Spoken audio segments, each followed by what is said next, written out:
Morning students. पिछले lesson में हमने पढ़ा था पैराजोआ और मेटाजोआ के बारे में, किस प्रकार के उनमें जो है वह कैरेक्टर्स या लक्षण पाए जाते हैं। आज उसी से आगे बढ़ते हुए हमें पढ़ना है कि विभिन्न प्रकार के जो जीव जंतु पाए जाते हैं, या हम यूँ कह सकते हैं कि बहुकोशी के जो प्राणी है उन प्राणियों का जो वर्गीकरण है वो हम किस किस आधार पर करते हैं, ताकि उनको अलग अलग जो है भागों में बांटा जा पाए।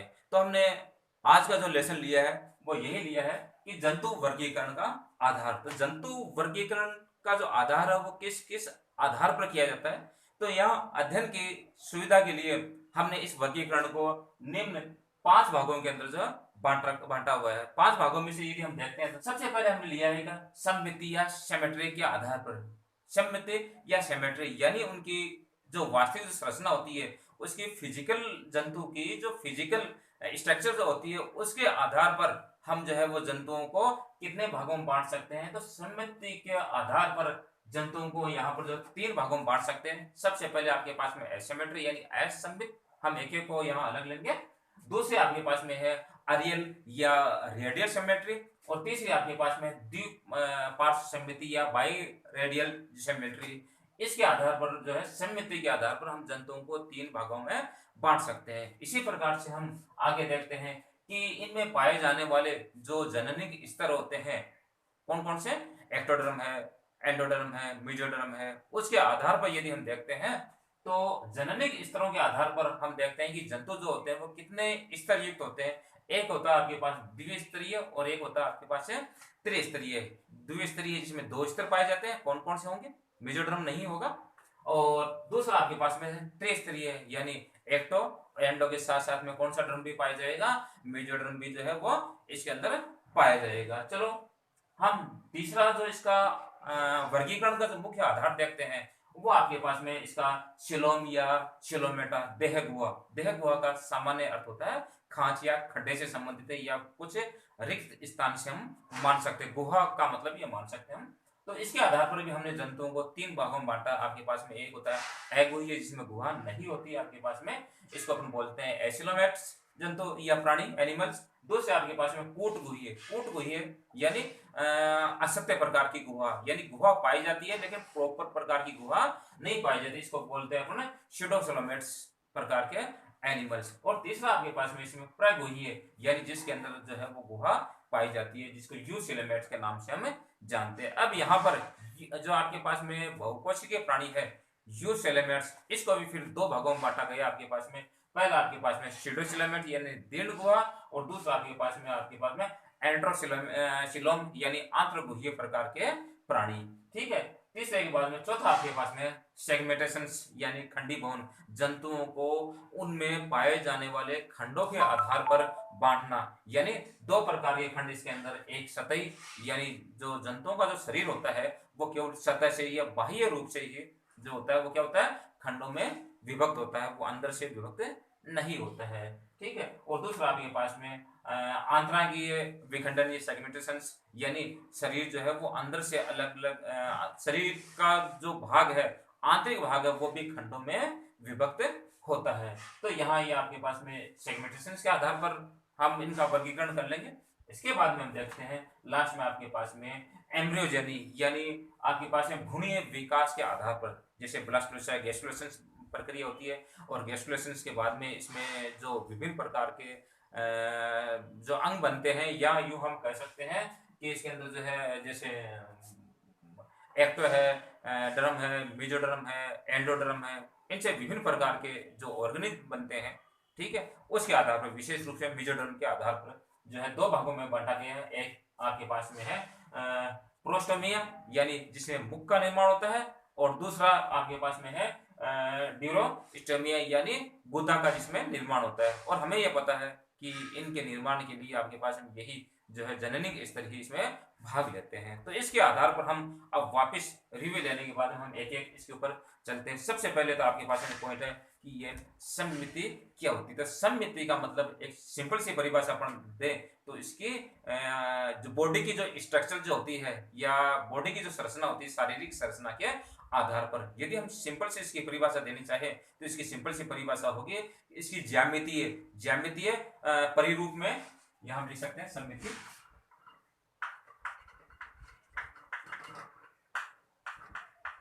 ज्यामितीय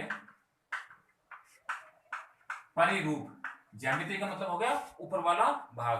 तो ज्यामितीय परिरूप में दैहिक यानी शारीरिक भागों की व्यवस्था, यानी इनकी जो शारीरिक भाग है वो किस प्रकार से इसमें व्यवस्थित होते हैं, तो इसी को हम क्या बोल सकते हैं, सिमेट्री या सममिति कहते हैं। इसको यदि हम दूसरे रूप में अगर ये कहना चाहे, परिभाषा इसकी देनी चाहे, तो हम ये दे सकते हैं कि कोई भी जो जीव जंतु जो होता है उसका शरीर एक निश्चित प्रकार की संरचना से गठित होता है या बना होता है, तो उसी संरचना को अपन क्या बोलते हैं, या उसी संरचना की व्यवस्था को हम बोलते हैं सिमेट्री या सममिति। इसके आधार पर हमने देखा है कि जंतुओं को हमने 3 भागों में बांटा है। सबसे पहले आपके पास में है वह है असममिति यानी एसिमेट्री, जैसे कि नाम से स्पष्ट है।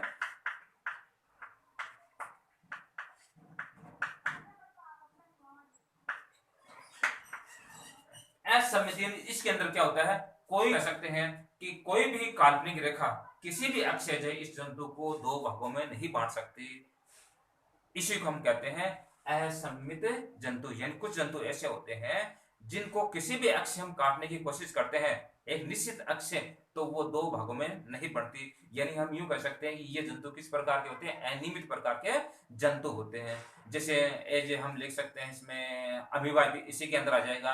अमीबा के अलावा इसमें जो है आपके पोरीफेरा के जो है स्पंज, वो इसी के अंदर आ जाएंगे। तो देखो एसिमेट्री का मतलब शॉर्ट में अपन इसकी परिभाषा लिख सकते हैं, कोई भी काल्पनिक रेखा, कोई भी काल्पनिक रेखा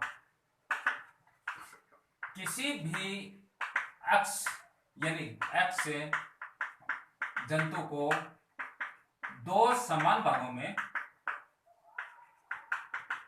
नहीं बांट पाती,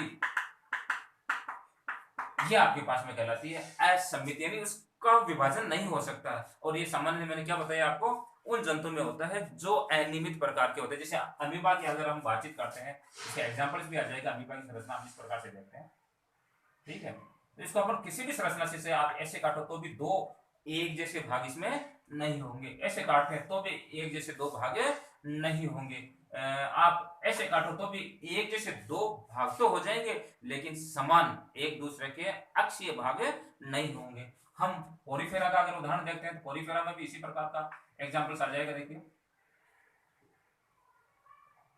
तो इसको भी यदि हम 2 भागों में बांटना चाहे तो एक जैसे जो है वो 2 भाग नहीं आते हैं। तो ये तो आपके पास में हो गया सबसे पहले असममित जंतु। उसके बाद में आपके पास में है रेडियल सिमेट्री।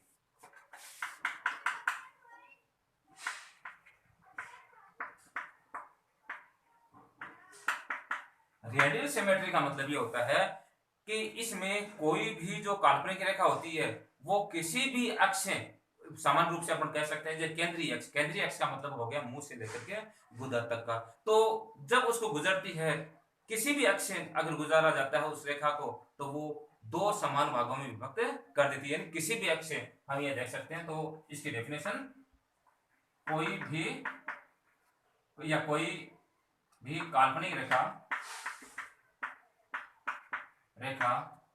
किसी भी अक्ष से जंतु को 2 समान, किसी भी अक्ष का मतलब ये हो गया केंद्रीय अक्ष होना जरूरी है। किसी भी अक्ष यानी यहां केंद्रीय लिख सकते हैं को 2 समान भागों में बांट सकती है, उसको अपन कहते हैं रेडियल या अरीय सममित। अरीय का मतलब जैसे हम गेंद को हम देखते हैं, तो गेंद को आप इसमें से सपोज कीजिए गेंद नुमाई या कोई प्राणी है, तो इसको आप ऐसे अगर काटोगे तो भी 2 समान भाग हो जाएंगे। अगर आप इसको ऐसे काटते हो तो भी 2 समान भाग हो जाएंगे। अगर आप इसको ऐसे काटते हो तो भी 2 समान हो जाएंगे। अगर आप ऐसे काटते हो तो भी 2 समान भाग हो जाएंगे। जैसे मान लिया किसी भी इधर के उधर के। तो ये सारी जो है वो हम किस में आती है, इसमें अरीय या रेडियल सिमेट्री के अंदर आती है। यदि इसका हम उदाहरण देखें, ओरेलिया आ सकता है, हाइड्रा आ सकता है, या फिर अपन यूं कह सकते हैं गेंद जैसी कोई भी संरचना सी एनोमोन इसके अंदर भी आ सकती है। जैसे आपके पास में ये सिलेंटेट्रा वाले जो प्राणी है, सिलेंटेट्रा में हम हाइड्रा की बातचीत करते हैं, तो देखो इसको देखते हैं, तो इसको आप इस अक्ष से काटो तो भी दो भाग हो जाएंगे, इस अक्ष से काटे तो भी इसके दो भाग हो जाएंगे। इसी प्रकार से सी एनिमोन, या यदि हम देखते हैं इसके अंदर आपके पास में कौन सी है, द्विपार्श्व समिति यानी बाइलेटरी, बाइलेटरी सिमेट्री। इसमें क्या होता है, इसमें ये होता तो उसी प्रकार से है, लेकिन ऊपर वाले में हमने देखा कि कोई भी काल्पनिक किसी भी जो भी काल्पनिक रेखा होती है, एक से अधिक अक्षों से उसको दो भागों में बांटा जा सकता है। लेकिन इसमें क्या होता है, केवल एक ही जो अक्ष होती है, यानी केवल एक ही अक्ष उसको दो भागों में बांट सकती है। यानी इसके एग्जांपल से शॉर्ट में, कोई भी काल्पनिक रेखा केवल एक अक्ष से ही दो भागों में बांट सकती है। जैसे हम मनुष्य की बातचीत करें, हम अपने आप की बातचीत करें, तो यदि मुझे दो बिल्कुल एक सेम समान भागों में बांटना है, तो केवल यही एक्स होगी जिससे काटने पर आधा सेम भाग इधर आ जाएगा और आधा सेम भाग इधर आ जाएगा। अगर मुझे ऐसा काटा जाए तो ऐसा काटने में दो भाग तो हो जाएंगे, लेकिन समान भाग नहीं होंगे। ठीक है, तो उसको कह सकते हैं केवल एक ही अक्ष, केवल ये वाला अक्ष है वो आपके पास में क्या कहलाएगा, यहाँ पर बायलैटरल सिमेट्री कहलाएगी। इसके एग्जांपल्स में अगर अपन देख सकते हैं तो मनुष्य इसी में आ जाएगा। इसके अलावा जितने भी कीट्स वगैरह जो आते हैं वो इसी में आ जाएंगे, प्लेटी हेलमिंथीज आ जाएंगे। तो हम एग्जांपल्स में देख सकते हैं, मनुष्य है, कीट है, प्लेटी हेलमिंथीज, और इस प्लेटी हेलमिंथीज से आगे वाले जो जीव जंतु वो उसी के अंदर आ जाएंगे। तो एक बार इसका रिव्यू हम देख लेते हैं। एसिमेट्री का मतलब हो गया कि कोई भी अक्ष इसको दो भागों में नहीं बांट सकती। कोई भी अक्ष है, किसी भी अक्ष से काटे दो समान भाग कभी नहीं बनेंगे। इसमें केंद्रीय अक्ष होते हुए एक से अधिक जो काल्पनिक रेखाएं हैं वो तो समान भागों में बांट सकती है। और इसमें यदि हम देखते हैं बायलैटरल सिमेट्री में, अगर अपन देखते हैं तो इसके अंदर दो भागों में बंट तो सकते हैं, लेकिन एक ही जो केंद्रीय अक्ष है वो एक ही ऐसी होनी चाहिए। तो ये आपके पास में होगी सममिति के आधार पर। दूसरा हम देखते हैं जननिक स्तरों के आधार पर। तो जननिक स्तरों के आधार पर हम देखते हैं कि सभी प्रकार के जो प्राणी होते हैं उनकी प्रारंभिक अवस्थाओं में जो भ्रूण होते हैं वो सारे रेडियल प्रकार के होते हैं। किस प्रकार के होते हैं, रेडियल सिमेट्री युक्त होते हैं। लेकिन बाद में, अच्छा रेडियल सिमेट्री युक्त क्यों होते हैं, क्योंकि जो प्रारंभिक भ्रूणी अवस्था में जो जीव होते हैं वो खोखली या ठोस गेंद के समान होते हैं, और गेंद को हम किसी भी अक्ष से काटें तो वो दो भागों में बंट सकती है। यानी एक से अधिक अक्षों से काटने पर भी वह दो समान भागों में बढ़ जाती है। तो हम ये कह सकते हैं कि गेंद के समान होने की वजह से कौन सी सिमेट्री होते हैं, रेडियल सिमेट्री के होते हैं। लेकिन कुछ जंतुओं में जो है बाद में चेंज हो जाते हैं। इसमें से हम देखते हैं कि जो आपके पास सामान्यतः स्पंज है, स्पंज यानी पोरीफेरा, उसमें जो वयस्क अवस्था होती है वो कौन सी हो जाती है, पहली अवस्था जो होती है वो अधिसमित होती है, बाद में किस प्रकार की हो जाती है आपके पास में असमित प्रकार की हो जाती है। शुरू में हम कह सकते हैं कि प्रारंभिक भ्रूणीय अवस्थाएं खोखली या ठोस गेंद के समान होने की वजह से ऐसे, तो इसको ऐसे भी आप दो भागों में बांट सकते हैं, ऐसे भी बांट सकते हैं, ऐसे भी। ठीक है, इस प्रकार से जो है दो अक्षों में इसको बांटा जा सकता है। लेकिन स्पंज में क्या होता है, जैसे पोरीफेरा की अपन बातचीत करें, ये स्पंज की बात करें तो ये प्रारंभ में तो कौन से होती है आपके पास में, रेडियल सिमेट्री होते हैं। रेडियल सिमेट्री के बाद में एक किस्म बन जाते हैं, ये आपके पास में एसिमेट्री बन जाते हैं। यानी ये क्या हो जाते हैं, इसमें परिवर्तित हो जाते हैं। और ये परिवर्तित क्यों हो जाते हैं, क्योंकि प्रारंभिक अवस्था के अंदर जो इसका जो लार्वा होता है वो सामान्यतः अत्यंत गतिशील होता है। लेकिन बाद में जब ये वयस्क अवस्था में आ जाता है, वयस्क अवस्था में आने के बाद में क्या हो जाता है, ये एक जगह स्थानबद्ध हो जाता है स्पंज, और वो आपके पास में असमित प्रकार का हो जाता है। लेकिन इसके अलावा यदि हम देखें, जैसे मेटाजोआ की अगर बातचीत करें, तो मेटाजोआ में एक आपके पास में था पेराजोआ, दूसरा आपके पास में यू मेटाजोआ। ठीक है, तो उसमें जो आर्य समिति होती है, किसमें हम देखते हैं, मेटाजोआ। और मेटाजोआ के आपके पास में जो यू मेटाजोआ है, जिसको अपन कह सकते हैं, इसके अंदर जो सब आपके पास में अरीय समिति होती है वो सदैव अपरिवर्तित यानी अरीय ही बनी रहती है। ये सामान्यतः ये सिद्धांत, हालांकि कुछ में परिवर्तन भी होता है। तो अरीय समिति जो होती है वो सामान्यतः किस प्रकार की समिति बनी रहती है? अरीय समिति ही बनी रहती है, इसमें कोई परिवर्तन नहीं आता है। लेकिन कुछ जंतु ऐसे होते हैं, मेटाजोआ के ही कुछ जंतु ऐसे होते हैं जिसके अंदर, या यूमेटाजोआ के कुछ सदस्य ऐसे होते हैं जिनके अंदर ये परिवर्तन हो जाता है। यानी पहले कौन सी समिति होती है इसमें? अरीय समिति होती है, लेकिन अरीय समिति से बाद में ये परिवर्तित होकर के कैसे हो जाती है? द्विपार्श्व समिति में बदल जाती है। तो यहाँ हम यूं कहेंगे कि इनमें सामान्य रूप से जो है ये परिवर्तन हो जाता है। अब यहाँ जननिक स्तरों की अगर अपन बातचीत कर रहे थे तो जननिक स्तरों में हमने देखा है सबसे पहले द्विस्तरीय। तो द्विस्तरीय का मतलब ये हो गया आपके पास दो स्तरों युक्त। कितने स्तरों युक्त हो गया? दो स्तरों युक्त। यानी इसके अंदर जो है आपके पास में आहारनाल और आंतरगुहा जिसको अपने ये कह सकते हैं। तो इसके अंदर जो है विदलन के बाद ब्रास्कुलेशन की क्रिया के बाद में गैस्ट्रुलेशन की क्रिया होती है, और गैस्ट्रुलेशन की क्रिया के समय जो होती है, जैसे विदलन में ब्लास्टुला हुआ, ब्लास्टुला के बाद में आपके पास में गैस्ट्रुला हुआ, और गैस्ट्रुला के साथ साथ में इसमें जो है द्विस्तरीय में दो स्तर बनते हैं। आपके पास में एक बनता है एक्टोडर्म और दूसरा आपके पास में होता है आपके पास में एंडोडर्म। तो हम ये कह सकते हैं द्विस्तरीय का मतलब है वे प्राणी जिनका स्तर किससे मिलकर बना होता है? एक्टोडर्म और एंडोडर्म से मिलकर के बना होता है। यानी हम यूं कह सकते हैं इसके अंदर कि इसके अंदर जो है वो मेजोडर्म का अभाव होता है। और इसका यदि हम एग्जांपल देखना चाहें तो वही आपके पास हाइड्रा यानी सिलेंड्रेट्रा और पोरीफेरा, यानी हम कह सकते हैं पोरीफेरा को जैसे स्पंज वगैरह, ये इसी के एग्जांपल से आ जाते हैं। इसके साथ साथ में यदि हम देखते हैं यहाँ पर त्रिस्तरीय, तो त्रिस्तरीय में क्या होते हैं? ये तीनों स्तर हो जाते हैं आपके पास। कौन सा हो गया? एक्टोडर्म, एंडोडर्म और इनके बीच में जो है एक मेसोडर्म का निर्माण हो जाता है। तो ऐसे प्राणी जिनका शरीर एक्टोडर्म, मेसोडर्म और एंडोडर्म इन तीनों से मिलकर के बना होता है, वो सारे जो है वो क्या कहलाते हैं? त्रिस्तरीय प्राणी कहलाते हैं। और इसका एग्जांपल सामान्य रूप से विकसित प्रकार के जो प्राणी हैं, यानी प्लेटीहेल्मिंथेस से लेकर के और उससे आगे वाले सारे जिसमें कॉर्डेट्स और नॉन कॉर्डेट्स सारे आ जाते हैं। तो एग्जांपल किसका देखते हैं? प्लेटीहेल्मिंथेस से आगे कॉर्डेट्स इन कॉर्डेटा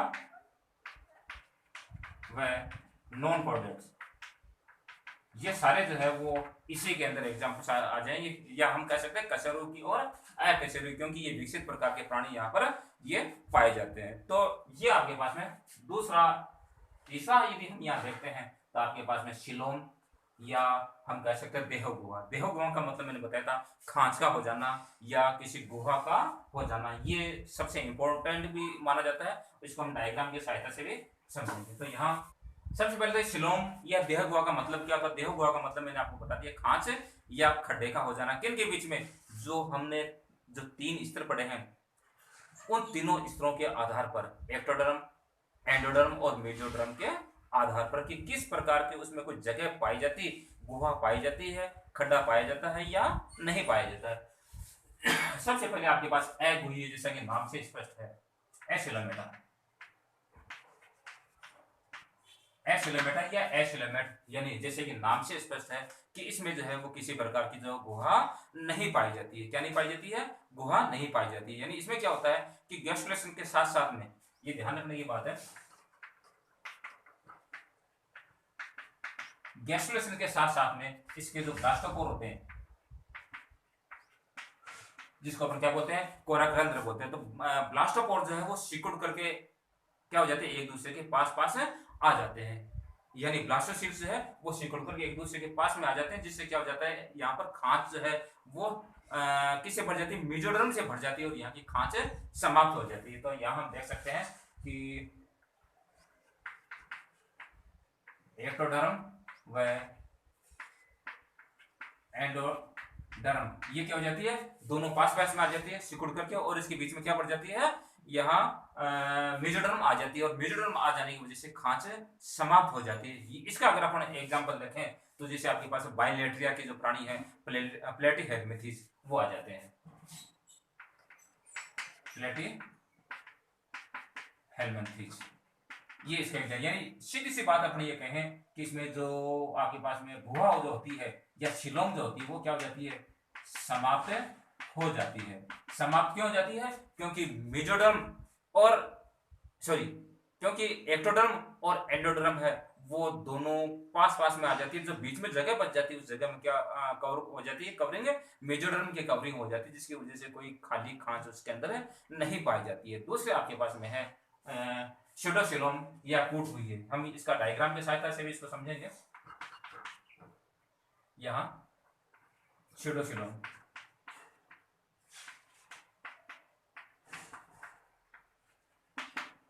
इसको हम असत्य गुही भी बोलते हैं, असत्य गुही। असत्य गुही इसलिए बोलते हैं, या कूट गुही इसलिए वो बोलते हैं इनको, क्योंकि इसके अंदर गुहा पाई तो जाती है लेकिन स्पष्ट रूप से नहीं पाई जाती। या हम यूं कह सकते हैं कि इसमें जो आपके पास देह गुहा होती है उसके बाह्य एक्टोडर्म, वो जो भीतरी एंडोडर्म, बाह्य एक्टोडर्म व भीतरी एंडोडर्म, उनके बीच में कहीं कहीं पर क्या आ जाती है। जैसे इसमें देखा था हमने सब जगह मेजोडर्म आ जाती है, इसमें कहीं कहीं जो है वो मेजोडर्म आ जाती है। तो यहाँ देखो एक्टोडर्म व एंडोडर्म के मध्य कहीं कहीं, या हम कह सकते हैं बिखरी हुई मेजोडर्म आ जाती है। क्या जाती है, मेजोडर्म आ जाती है, जिसकी वजह से ये गुहा पाई तो जाती है लेकिन ये पूर्ण रूप से गुहा नहीं होती, इसीलिए इसको हम असत्य गुहा के नाम से भी जानते हैं। यानी ये कुछ ही स्थान तक जो है वो सीमित रहती है। और इसका एग्जाम्पल अगर अपन लेना चाहें तो एस्के हेलमिंथेस इसका सबसे अच्छा उदाहरण एस्केरिस है, ठीक है। इसके अलावा निमेटोड इसमें आ जाएंगे एग्जाम्पल्स में, एस्के हेलमिंथेस यानी एस्केरिस, इसके अलावा निमेटोड्स,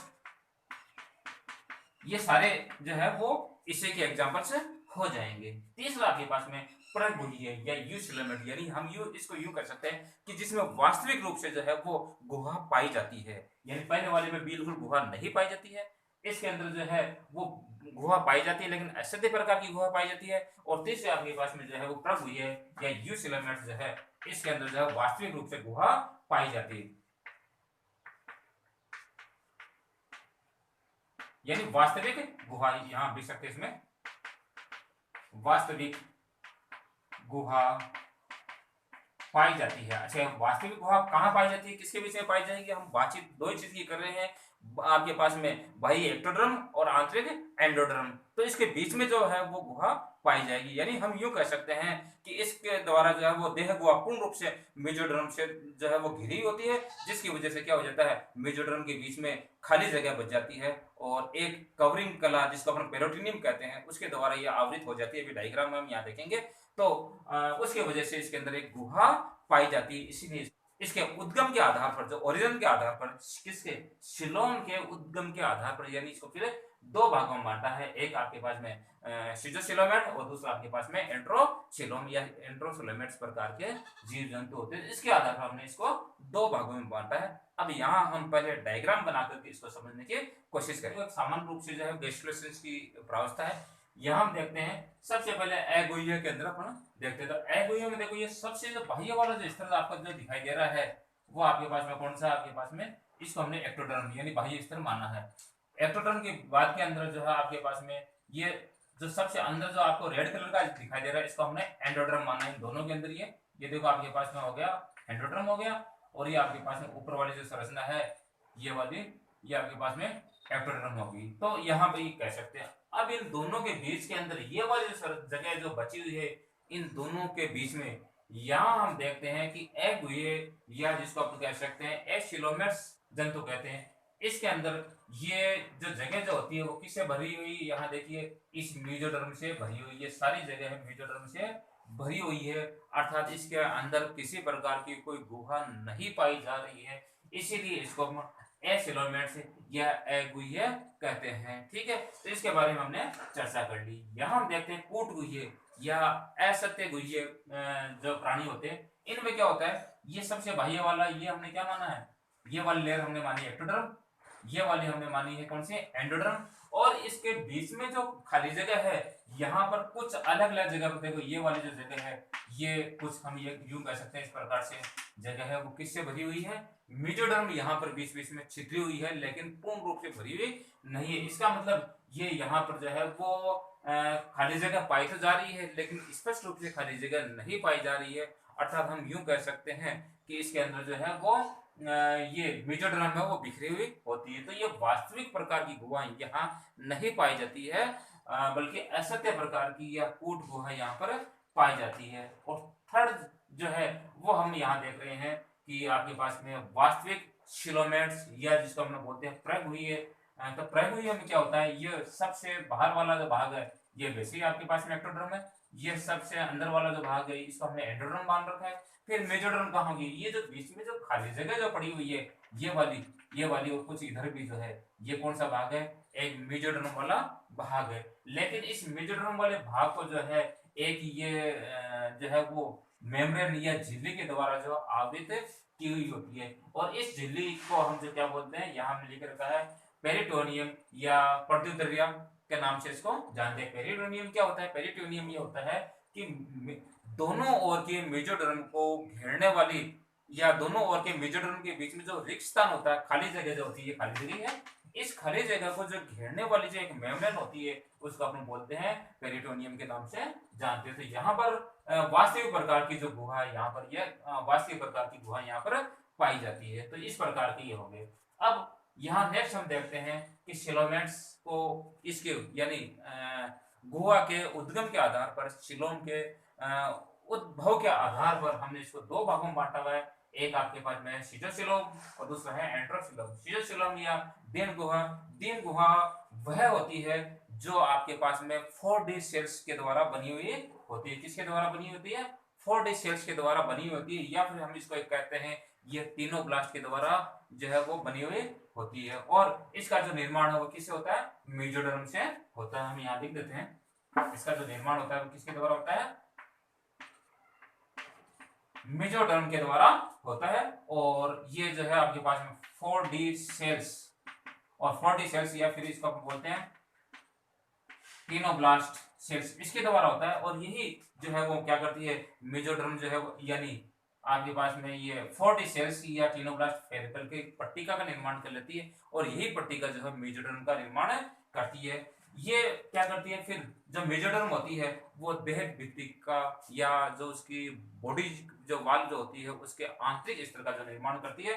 और इसमें मुख्य रूप से अपन देखते हैं कि आंतरिक स्तर और आपके पास जो आहार नाल होती है वो आहार नाल के बाह्य स्तर का निर्माण इसी के द्वारा जो है वो किया जाता है। जैसे हम इसका अगर एग्जांपल लेना चाहें तो एनेलिडा यानी केंचुआ, हम इसका उदाहरण ले सकते हैं। एनेलिडा के अलावा यदि हम इसके एग्जांपल्स की बातचीत करें तो आर्थ्रोपोडा है, मोलस्का है, वो सारे किसके अंदर आ जाएंगे, इसमें सीजोसिलोमेट के अंदर ही आ जाएंगे। यहाँ हम देखते हैं दूसरा आपके पास में एंट्रोफिलोम या आंत्र गुहा। तो आंत्र गुहा में क्या होता है कि इस प्रकार की गुहा में के अंदर जो है, यहाँ हम लिख लेते हैं यहाँ आंत्र गुहा। तो इस प्रकार की गुहा में मेजोड्रम जो होती है एंडोड्रम की विधि से, मेजोड्रम जो अंदर वाली होती है वो एंडोड्रम की भित्ति से पृथक हो जाती है। किसके रूप में, थैले के रूप में, एक थैले के रूप में पृथक हो जाती है। और पृथक होकर क्या हो जाती है, हम वहां ये कह सकते हैं कि फैलकर इस गुहा को जो दोनों ओर से स्तरित कर लेती है, जो होती है। तो हम ये देख सकते हैं फैलकर गुहा को चारों ओर से स्तरित कर लेती है और आंत्र का जो निर्माण करती है। इसका यदि हम एग्जांपल से लेना चाहें तो इकाइनोडर्मेटा है या कोर्डेटा इसका उदाहरण हो जाएगा। एग्जांपल्स इकाइनोडर्मेटा, कोर्डेटा, ये इसका एग्जांपल्स हो जाएगा। इस प्रकार से हम सीजोसिलोम और एंट्रोसिलोम्स, ठीक है। इसके बाद में जो वर्गीकरण का जो नेक्स्ट आधार है वो आपके पास में खंडी भवन या सेगमेंटेशन यानी हम यूं कह सकते हैं कि जंतुओं का जो शरीर जो होता है वो पूर्ण रूप से जो है वो कई जंतु का शरीर जो है वो खंडों में विभक्त होता है, लेकिन कईयों का नहीं होता। तो सेगमेंटेशन में हम देखते हैं कि जंतुओं का जो शरीर होता है वो बाह्य रूप से और आंतरिक रूप से है वो क्या होता है, अलग अलग प्रकार का पाया जाता है। पूर्णतः होता है कार्य व संरचना एक समान होती है, लेकिन बाह्य व आंतरिक रूप से ये पृथक होते हैं। यह हम देखते हैं कि इसमें इसको भी हमने सतही और आंतरांगीय यानी दो भागों के अंदर बांटा हुआ है। तो सतही में हम देखते हैं कि वे जंतु जिनका शरीर खंडों में केवल सतह से ही बंटा होता है। तो सबसे पहले हम यहाँ देखते हैं अखंडीय। अखंडीय यानी जिनका शरीर जो है खंडों में विभक्त नहीं होता है, शरीर खंडों में विभक्त नहीं होता है। जैसे आपके पास में हम एग्जांपल देखते हैं कि पोरीफेरा जो है वो सिलेंट्रेटा है, ऐसे जंतु जो है उनका शरीर खंडों में विभक्त नहीं होता है। जैसे पोरीफेरा, गोल कर भी राउंड वर्म हमने सुना है ना। और आपके पास में कौन सा आ गया, आपके पास पोरीफेरा सिलेंट्रेटा इसमें आ गया। तो ये आपके पास में अखंडीय। अखंडीय में के बाद में ये आपके पास खंडीय में एक सतही। सतही खंडीय वो होता है जिनका शरीर केवल और केवल बाहरी सतह जो है वो खंडों के अंदर विभक्त होती है, आंतरिक जो भाग होता है वो खंडों में विभक्त नहीं होता है। तो दूसरा हम लिख सकते हैं इसमें सतही खंडीय भवन, यानी केवल सतही भाग खंडों में विभक्त होता है, केवल सतही भाग खंडों में विभक्त होता है। और हम ये कह सकते हैं कि इसका जो निर्माण है वो क्योंकि बाह्य भाग होता है, और बाह्य भाग कौन सा होता है, एक्टोडर्म। तो इसका उद्गम जो होता है वो किससे होता है, एक्टोडर्म के द्वारा होता है। और इसका एग्जांपल्स अपन देखना चाहिए तो स्यूडोसिलोम है, स्यूडोसिलोम यानी कुटकुये,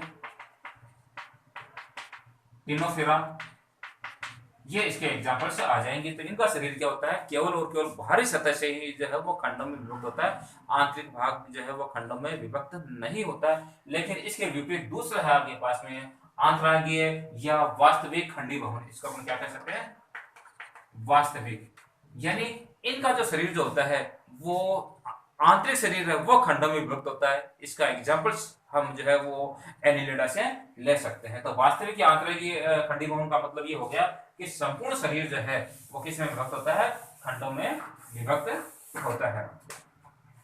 तो आंतरांगीय या वास्तविक खंडीय भवन, यानी इसमें अपन क्या कहेंगे कि संपूर्ण शरीर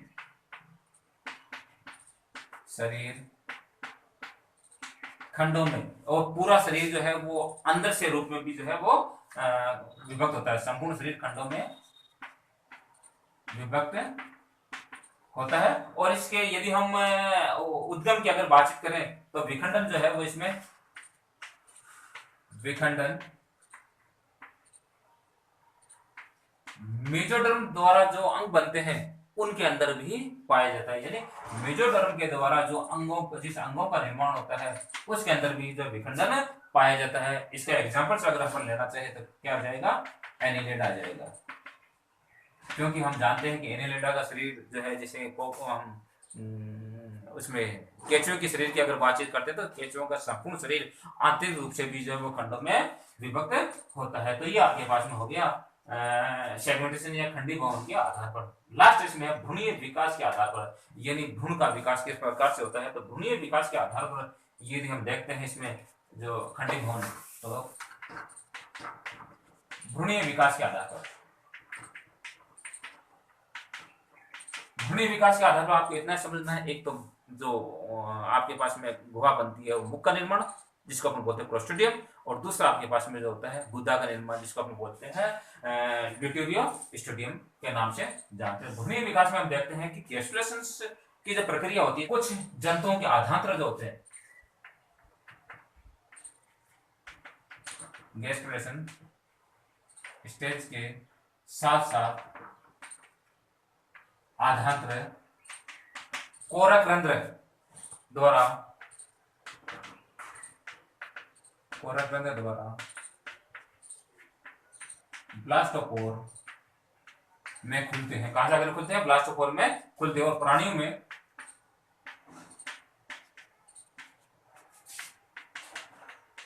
प्राणियों में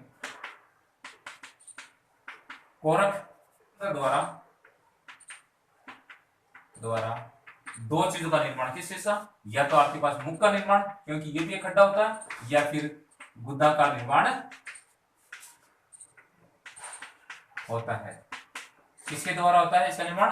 कोरकरंध्र के द्वारा। यानी हमने इसके डेफिनेशन से ही लिखी है कि गैस्ट्रोलिन स्टेज के साथ साथ आधांत्र कोरकरंध्र द्वारा ब्लास्टोपोर के अंदर जाकर के खुलती है, और वहां खुलने के साथ में प्राणियों में इस कोरकरंध्र के द्वारा या तो मुख का निर्माण होता है, या फिर जो है वो गुदा का निर्माण होता है। इसको हमने दो भागों में बांटा है। सबसे पहले मुख का निर्माण, जिसको हम बोलते हैं प्रोस्टोमिया, यानी प्रोस्टोमिया का मतलब मुख का निर्माण। तो यहां हम देखते हैं कि कोरकरंध्र के द्वारा, कोरकरंध्र या इसके निकटवर्ती भाग, किसके द्वारा? निकटवर्ती भाग द्वारा किसका निर्माण?